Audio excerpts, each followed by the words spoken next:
Hello, আসসালামু আলাইকুম বন্ধুরা, কেমন আছেন? আশা করি সবাই ভালো আছেন। তো আপনারা দেখতেই পাচ্ছেন আজকের আকাশটা কিছুটা মেঘলা, কারণ আজ কিছুদিন যাবৎ হচ্ছে ঝড় বৃষ্টি হচ্ছে।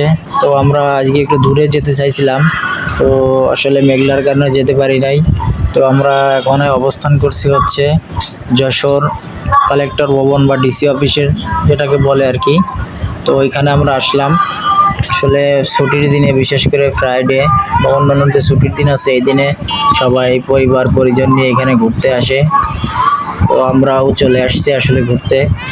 আর মেলা হচ্ছিল একটা, আসলে মেলাটা এখন বর্তমান বন্ধ আছে। ওইদিকে দেখতে পাচ্ছেন অনেক সুন্দর কাঁঠাল ধরছে। আর এই পাশে হচ্ছে পুকুর পাড়, প্রায় যে ভিডিওতে আমি পুকুরটা দেখাই আসলে এইখানে সেই পুকুরটা। আর আপনারা যারা আসছেন তারা তো অবশ্যই জানেন অনেক দর্শনার্থী আসছে। আরও যতই সময় গড়াচ্ছে দর্শনার্থীর